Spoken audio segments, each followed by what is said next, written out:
Welcome back to the second part of my presentation on Immanuel Kant's Perpetual Peace. We have just looked at the 6 preliminary articles. That means the things that Kant felt should be avoided if peace was to have any chance of being more than just a short interruption between two wars. So these 6 points are things that should be eliminated, but have actually, unfortunately, until today, not been, at least not entirely, in many ways, not been uh, enacted. I mean, unfortunately, much of what Kant saw in his days is still there, though in some ways greatly improved, and in a few ways quite changed for the better. Now, after that, once that was established, these preliminary requirements, then Kant had 3 things that he felt should be done in order to guarantee peace permanently. And these are the 3 definitive articles. The first one is the civil constitution in every state shall be republican. So that is a very interesting thing. Basically, what he meant is not a dictatorship. He calls it despotism, tyranny, despotism. Basically, one person or one group of people who decide everything as they like, and people have no other rights. That's what he had during his time. Prussia had an absolute king, for instance. France, too. He was overthrown and beheaded during Kant's lifetime, just before he wrote the Perpetual Peace. So it was a time of change, and Kant saw that absolute despotism would inevitably lead to conflict, because then you have already conflict within the nation. And how can you have peace in the world if each nation is not peaceful, right? So why does he say Republican? Or you could say democracy, republic. Kant saw a difference between Republican and democratic. And he said, actually, surprisingly, democracy is the only way, is the only form of sovereignty that, if it is pure democracy, will inevitably be despotic, tyrannical. Why? If you have a king, like Louis XIV or the King of Prussia, they were absolute, they had absolute power, and usually they were using and misusing that power against other nations, against their own people. But occasionally you could have a king who was enlightened, the notion of the enlightened king, who, even though he has absolute power, doesn't misuse it and uses this power for the goodness, for the well-being of his own people, and to make peace in the world. In India, there's Asoka, the great king or emperor, 2000 some years ago, who was a conqueror and is known afterward to have become, once he had power, a benevolent king who also refused to persecute other religions. So there's a chance.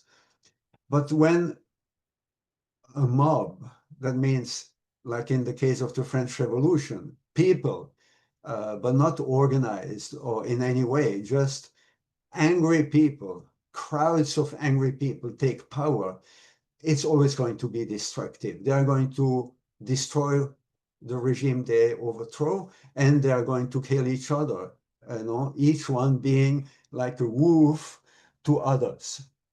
So it doesn't work well.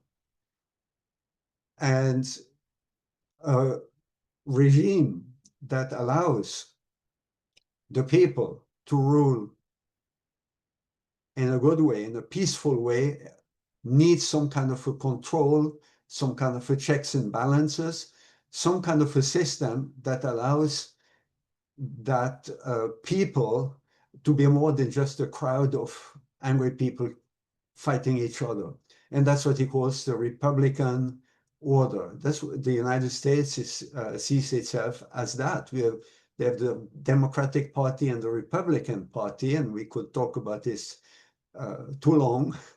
But the United States is a republic. That means it has a constitution, separation of powers, rule of law, and respect for human rights. Of course, all of this very imperfect, very incomplete, but nevertheless, that's the idea. And it comes from various sources, from England, from British philosophers, John Locke in particular, comes from France, Montesquieu, who wrote The Spirit of Laws, L'Esprit des Lois, which indicates that a country should have separation between the executive, the legislative, and the judiciary, which is generally considered normal for a democracy today.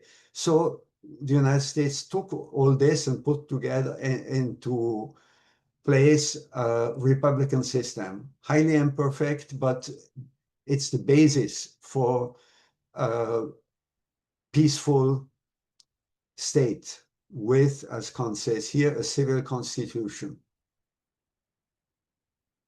And here you have Kofi Annan, former Secretary General of the United Nations from Kenya, who says Kant argued that republics, which meant essentially what today we call liberal or pluralistic democracies, were less likely than other forms of state to go to war with one another. And broadly speaking, the last 200 years have proven him right.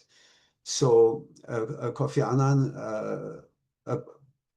acknowledges that Kant's idea to have that republican states who have a constitution and everything I just said, they are not only doing better within the country, it's not a tyranny, but they're also less likely to make war with each other. So it's the first essential condition, fundamental condition. Governments that are republican, or today we just say liberal democracy, which is the same thing. It means a democracy with separation of powers and all these things. These countries are not only doing better, they are more peaceful inside, but it's the first condition for a peaceful relationship with other countries. Now, the second definitive article is the right of nations shall be founded on a federation of free states. And he explains individuals in the state of nature, that means disorganized, like in a crowd, like I mentioned before, a mob, they tend to behave like wolves towards each other. That's Hobbes. And again, I cannot expand too much on it because of time, but it's very interesting. Kant says that just like people who live next to each other without any kind of a rule, they will fight each other like wolves who actually don't fight their own pack. But the meaning is like wild beasts who know no rule and just fight to survive by fighting each other.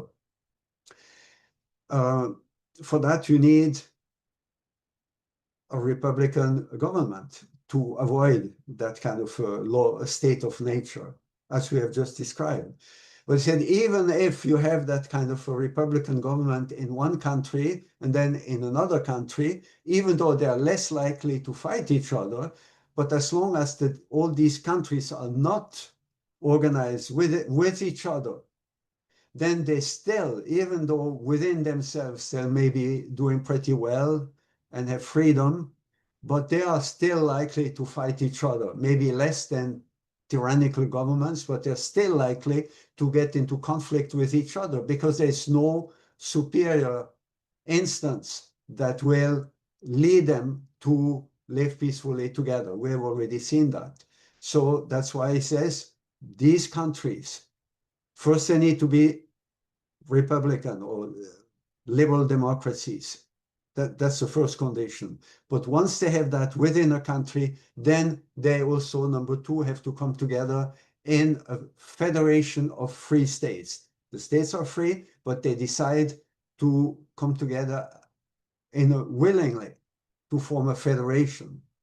And I have the map of Switzerland here. I'm sorry, it's always my country, but that's going to be the end of it. And in 1291, very small mountain tribes, you could say, people decided to come together to create a nation, because to defend themselves against the big major powers that surrounded them. That was the beginning of Switzerland. So came together as a federation of free states. However, there was still a lot of despotism. You know, the Switzerland at that time was not really a republican democracy. There were lots of feudal lords, so it took a long time. So we cannot really take that as a good example. The better example was the United States, that came into being as a federation of free states during the time of Kant. And he acknowledged both Switzerland and the United States, but the United States as much more important. So going beyond that, not just a federation of states in one place, but worldwide, the first attempt was the League of Nations. Of course, that was not Kant. That was 100 years after, a little bit over 120 years after the death of Immanuel Kant. And the Société des Nations in French, League of Nations, again in Switzerland. At the top right here, you have the building where this all happened, which now is the European headquarters of the United Nations. That first attempt lasted from 1920, right after World War I, until 1946, when it was officially replaced by the United Nations. But it really ended with the beginning of World War II, and actually already in the mid-1930s, after about 15 years, with Hitler taking power in Germany and doing what he wanted and ignoring all commitments to the League of Nations, it was already practically dead. So it lasted really 15 years, more than not 25, 26. And the first reason why the League of Nations was doomed, actually right from the beginning, is that the country that had that idea, the United States, again, and created it through its president, Woodrow Wilson, was an idealist. That country, once it was created, the League of Nations was created, never joined. Why? Because the Congress, in particular the US Senate, which had to ratify, to approve the decision of the president, belonged to the other party, and they never ratified. So they basically refused the notion of the United States joining the very League of Nations that they had created. So you have this comic strip here, this caricature at the bottom, where you see a bridge, and the keystone of the bridge, the most important part of the bridge, was taken out by Uncle Sam, who is just resting and smoking a cigar, using that keystone as a pillow. And it's called the gap in the bridge. And, you know, a bridge like that is unlikely to hold very long. And that's exactly what happened. So second attempt, the United Nations. And today you have scholars, peace scholars, who ask the question, is the United Nations living up to Kant's expectations? Obviously, it has been much stronger, much more stable. It's a much better attempt than the League of Nations. It has some real power, but it has also some real weaknesses. And actually, we have already looked at them in the context of R2P and other things. So it's a mixed bag. Polls, this is a poll from 2017, not a scientific poll, that shows that about 20%, 27% of people believe that the UN is doing a good job. More recent polls show that 33% of Americans believe so. That means 66 believe they're not doing a good job. And there's a strong feeling that the UN is useless, even though it's not quite so. So moving forward, of course, if that second attempt fails, there should be a third attempt.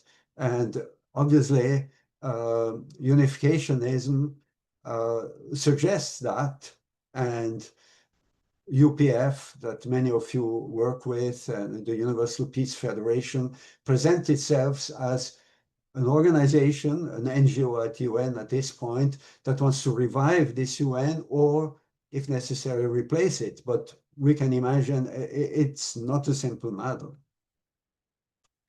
Next, the third definitive article. Once you have, on one hand, countries that have a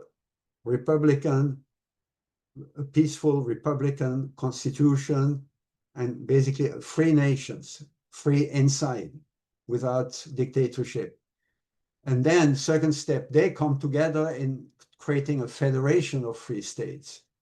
And then, thirdly, you have to make sure that this federation of free states covering the globe really behaves in a way that allows peace to flourish. And one key element that Kant suggests is the third essential requirement, the third definitive article, is cosmopolitan right shall be limited to the conditions of universal hospitality. What does it mean? It means we are living on the same globe, and every human being should have the right, as an expression of living in a federation of nations, every human being should have the right to be treated not as an enemy when he visits another nation. Of course, if you have nations who have a free regime within the nation, there's freedom, and they all are part of a federation that's also free. Then when a person from one nation visits the other nation, he has the fundamental right to be treated not as an enemy, but as a friend. And Kant says, you can of course read all this, it's too long for me to read here, but the essence is it's not a matter of philanthropy, which means a matter of kindness. Oh, we are nice people, so okay, you can visit us friendly. But if you wanted, we could kick you out. No, it's a matter of right. We are all citizens on the same earth, in the same federation of free states. In other words, if that is not done, then the first two articles are going to be useless. So, of course, that leads to situations like what do you do with refugees today? They should all have the right to be received well wherever they go. But Kant says he was not idealistic, but he was also a realist. He said that doesn't mean that they have the right to stay there and become citizens, permanent resident or citizens. That's up to the country, because still the country is responsible for its own well-being. It cannot is not forced to accept people who might create problems. So it should welcome people as visitors, but then their permanent existence or their permanent right to stay or become citizen, that is not something that each country is forced to do.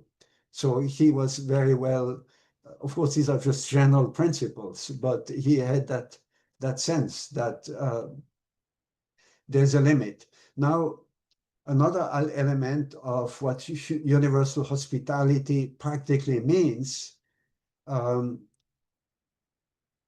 I'll read that one. Kant is the one who gave utopia, that means ideal vision, its full political significance through his philosophy that leads to universal hospitality and perpetual peace due to the spherical shape of the earth. We all share the same earth, and through his ideas on liberty that oppose the exploitation of man by man, the source of slavery.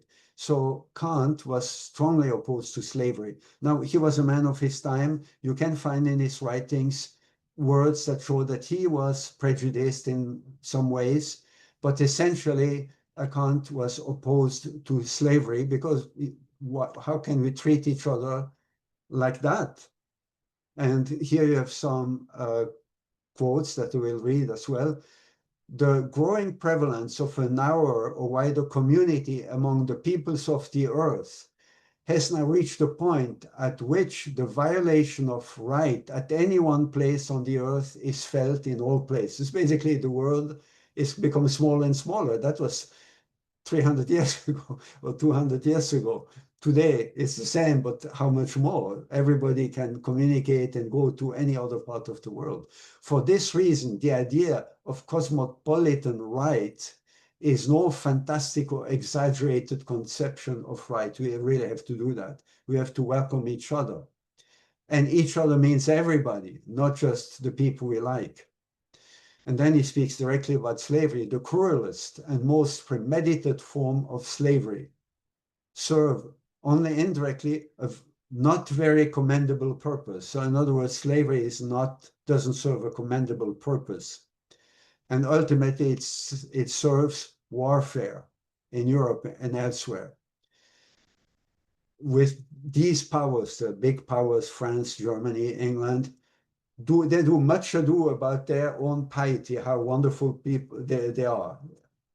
And at the same time, they claim being the chosen ones, all while drinking injustice like water. So he strongly condemns the big powers in Europe for the practice of slavery, seeing themselves as the chosen one, the pious, that means the religious people chosen by God, and at the same time they drink injustice like water, and among other things by practicing slavery. So he has this very strong conception that freedom should be for everybody, and that extends his view of the application of perpetual peace to what we would today call the global south. That's included in his vision of a peaceful world. Now, another point that we have already seen is to have a peaceful world, you need to not to be prejudiced. You need to embrace everybody with some limits so that everything doesn't collapse. It may take time to keep to en, to enforce this vision of a peaceful federal republic worldwide, but that's the goal. And the next point is, for that, we need to practice the virtues that make it possible. And you remember that Hegel said that war preserves the moral health of the people. In other words, no, please, no perpetual peace. We will be all degenerate within a generation. Kant said the warrior, okay, he accepted the idea that warriors who sacrifice themselves with courage are commendable for doing that if they sacrifice for their nation. But at the same time, they need to display all the virtues of peace, gentleness, compassion, appropriate care of their own person. Only then will courage in front of danger prove that their soul is truly impossible to conquer. So you need both. And if you have these qualities, then presumably you don't need to prove it by killing other people in war. And here at the top right, I have a poster from the military, US Army, saying there is strong, and then there's Army strong. So are you Army strong? So just saying that even today, there is that kind of a vision that you need to be in the military to be really strong and presumably ready to fight. and that there's no other way to be really strong. And Kant would have challenged that vision. Now, I'm not challenging the military for doing that. They had to recruit people, so that's legitimate, but it's not the ultimate vision of a strong person. That leads to another step, to be people who are strong but fit for perpetual peace and for a world federation of peaceful peoples. That needs to be expressed in all kinds of organizations of civil society that make such a world, a peaceful world with peaceful people, strong but peaceful and compassionate, possible. And that's what some peace scholars and activists today call the other UN. Uh, FDR, Franklin Delano Roosevelt, essentially created the United Nations at the end of World War II. Of course, he didn't do it himself. He did it through many other people, but he was the leading force, the most powerful leading nation in the world, who encouraged and indeed successfully led other nations, one after the other, to join the United Nations as a political organization, Federation of Free States. But at the same time, and largely uh, under the influence of his wife, she was the impulse for that, Eleanor Roosevelt.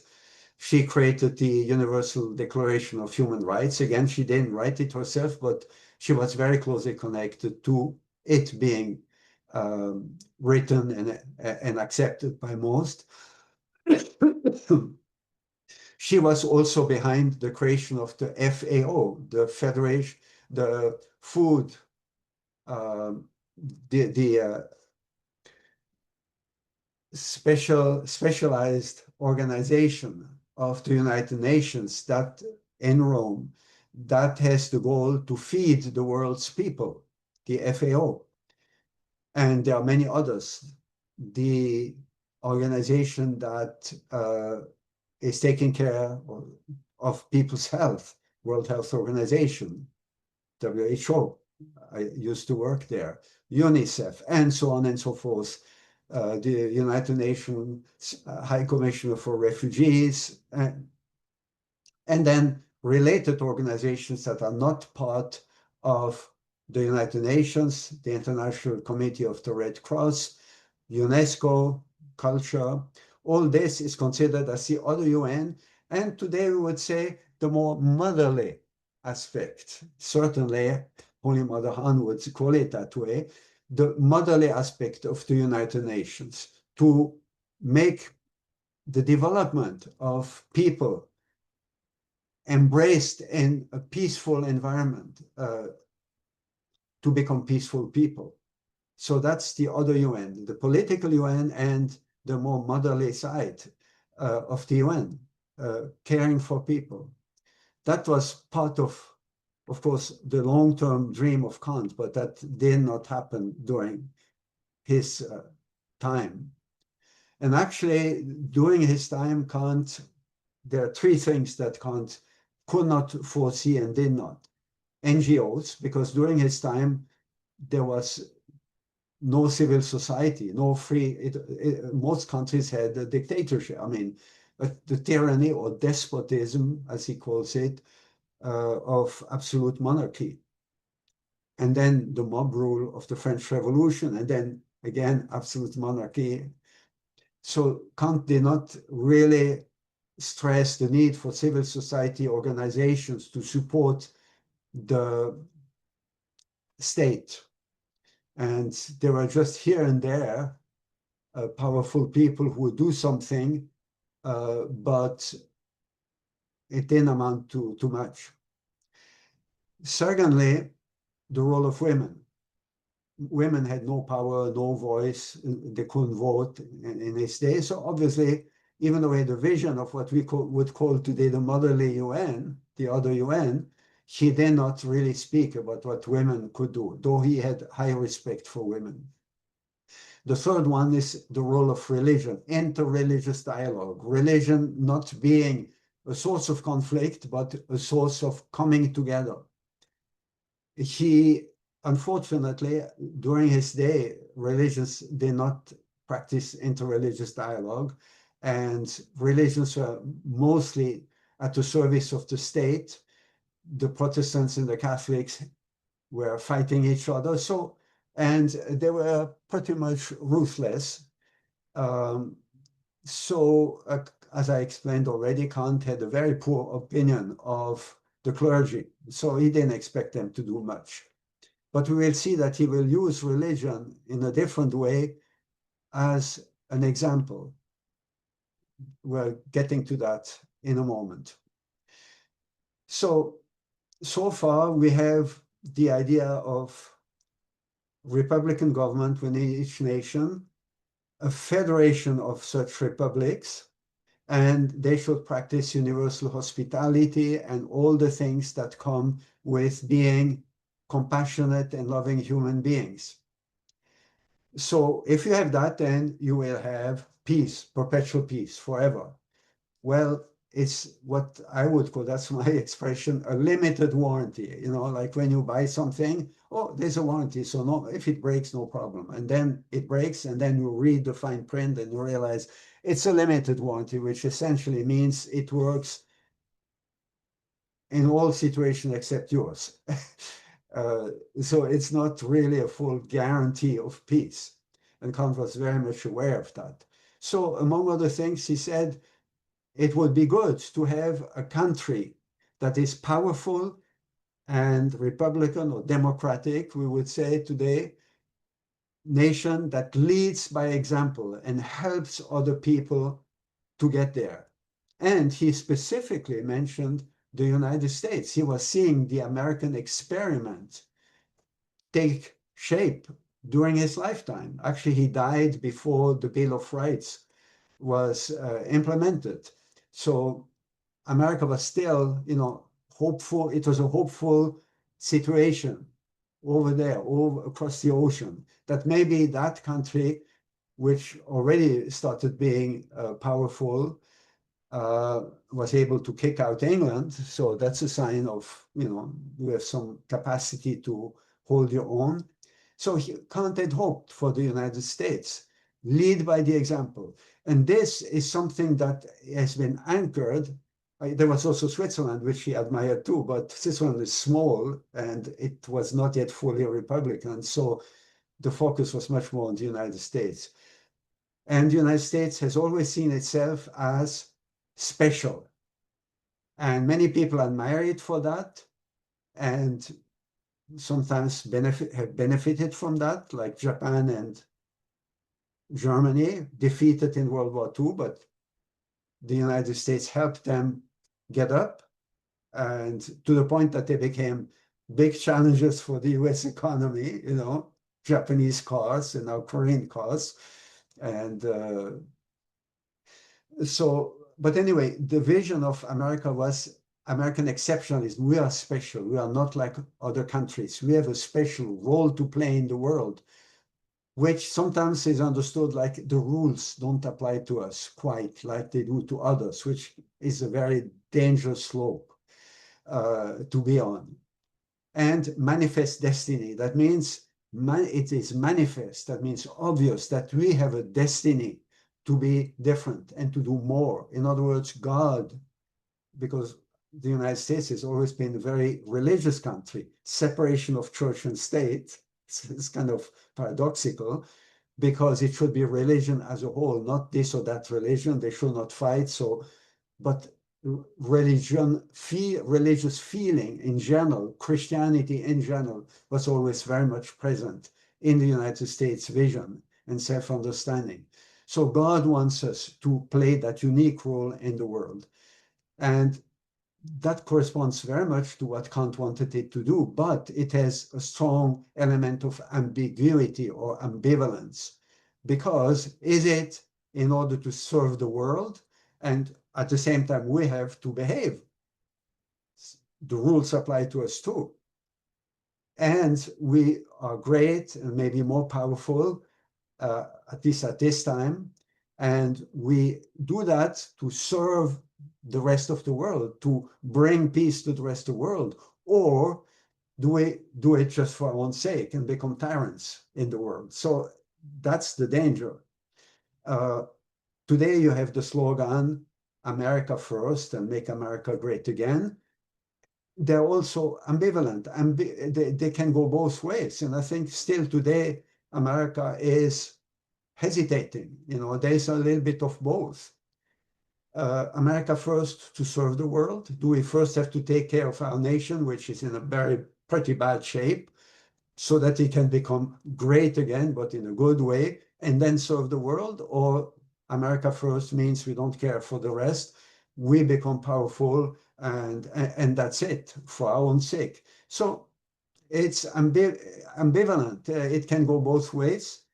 But certainly, there is a possibility for a country like America to show the good example and then to use its capacity to influence others in a good way. And that would be pretty much what Kant expected it to do. And of course, it is also what parents expect it to do.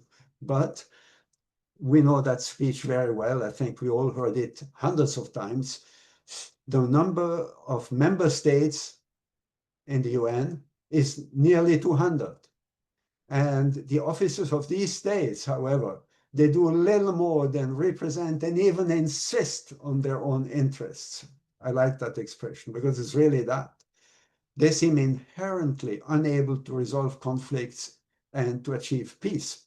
Now, 2 days ago, while I was just watching the news, I saw the president of Switzerland, who has no power in Switzerland, but anyway, a lady, and she said, my job is to take care of the interests of my country. Quote. And I thought, wow, right. The interests of my country, she is one of them.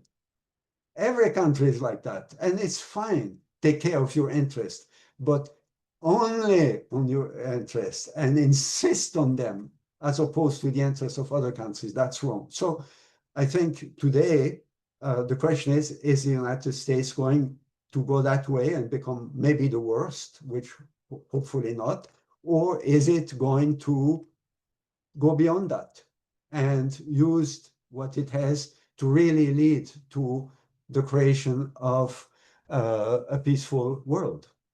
And I'm focusing on the United Nations, the United States here, because that's what our founders have done. That doesn't mean that other countries cannot play an important role. So the situation now is that's a summary. You have the idea of a weak federation of states. That's what Kant had, federation, but voluntary federation. That doesn't mean a world government. And Kant himself said, we don't want a dictatorial, despotic world state. That's also not good. So basically you have the two, a weak federation on the left, that was the League of Nations. Good idea, beautiful ideal, but so weak that it doesn't reach anything and disappears quickly. And on the right, you have the big brother, George Orwell, the vision, basically Nazi Germany or the Soviet Union or North Korea, where you have one powerful state that wants to control everything. If you have that on the world level, then that's the end of humankind, right? It's even worse than having many different states fighting each other. So Kant said we cannot have that.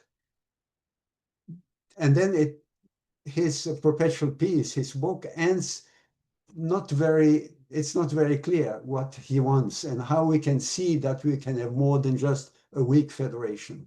By the way, here in the middle, that's Greek mythology. Scylla and Charybdis. These are two monsters. One represents a whirlpool, the other one a rock. And the ship had to navigate between the two. And if they went a tiny little bit too much to the left or to the right, they were shipwrecked by one of these two monsters, mythological monsters. And actually, it was so difficult that it's practically impossible to navigate between the two. And it seems that, yeah, the choice is between a weak federation like the UN or a world dictatorship, one evil power taking over everything. Where is the hope? Kant actually gives a hint, and we go back to religion. As I said, he hated established religion, especially in his country, the Lutheran Church, but he believed in the role of religion and he believed in God. So he speaks here of the way religions can come together. He says differences of religion, which that's a common expression. What a singular, what a strange expression. It is as if there are different, one spoke of different moralities. There may be very well be different kinds of historical faiths, different historical religions attached to different means employed by in the promotion of religion. But such differences do not exist in religion itself as the essence of religion. There's only one religion valid for all men in all ages. In other words, there are different vehicles of religion, Christianity, Islam, Buddhism, Hinduism. But the real religion behind all that, he calls it rational religion, real religion behind, it's only one. There's one God and there's one principle, we would say it's all one. The religions are just different manifestations. So he had the right perspective on religion. And then we can apply that to politics. But first, what he said about religion, how they can come together. He said it's like two concentric circles. Outside, you have the religious traditions, imperfect, as I said, he didn't like his own, imperfect, but that's the only way. Religions develop, each religion develops within a certain cultural sphere, again, our language. And they need that to be alive. You cannot make the jump immediately to the perfect religion. So he said, a united world religiously will not happen just by eliminating all religions and creating immediately a perfect essence of religion. All the existing religions with all their imperfections should come together and as like a protective outer layer to protect the essence of religion. That means they have to come together peacefully and with good intent, and out of them, the essence, the one religion that is truly going to bring the original principles of God to the world has to emerge. So he says human beings are actually, that's not directly his words. Human beings are not capable of making the shortcut to pure religion that proceeds from mere basic principles, as if experience did not exist. In other words, we need to start with experience, which is in our imperfect religions, and from there go to perfect religion. And then this can be applied to the world of politics. We cannot directly go to one united world that is not just a loose federation, but a strong political unit, a united world of John Il-Guk with one center. We cannot go directly to that. And if we try to do that, we'll have a disaster. So for now, all we can have is a federation of free states without coercive power. That's the United Nations. But the ultimate goal is a world republic in which all the nations willingly share power and willingly gradually give up some of their own power, not imposed by one powerful nation, but willingly all, and they are doing that to a certain degree in the United Nations. The United Nations members, they give up some of their power. They do. And they can be censored by the United Nations. They can be exposed to sanction, to even in the worst case, I mean, extreme case, R2P, if that ever happens again. Nations are essentially independent, but they give up some of their independence. Here, the European Union, you have the same thing. essentially independent, give up some of their independence. Are they doing well? That's another question. But the idea is there. So that is based on Kant, what can be hoped. That federation of free states, which is just a limited warranty and doesn't work very well, can eventually lead to the nations to willingly give up more and more of their power and share it. And the world then becoming really a world of perpetual peace, willingly, not by force. And that is the end of perpetual peace. It leads to that kind of a hope that we will reach that one day. The final point is, in Kant's words, the curtain must fall. He says, for God to watch people trying to become better, trying to have peace, really hard, and then constantly collapsing. You have the League of Nations tried hard, failed. United Nations tried hard, and then maybe also failed. It can go on for a while, but observing this tragedy for a while may perhaps be moving and instructive. Oh, he's trying really hard, but eventually the curtain must fall. That means, as he saw it, from God's perspective, it cannot go on like this forever. So even in that sense, there's an additional warranty. God will not allow it. Again, a short quote that is very powerful. If we assume that humanity never will or can be improved, the only thing which a theodicy seems unable to justify is creation itself. The fact that a race of such corrupt beings ever was on earth. In other words, theodicy means the justification. Why does God allow evil?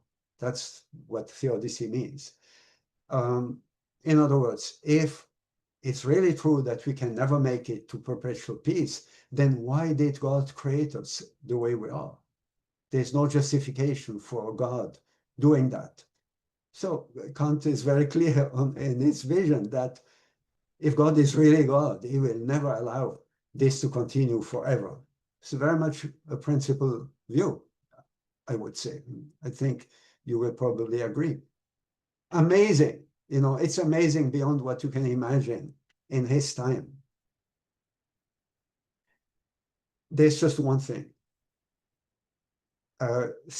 Kant nevertheless believed that we are under the dominion of radical evil. I didn't speak about that very much, but he says that's why did it all start like that? Because of radical evil, which in his book on religion within the limits of reason alone, he identifies as original sin.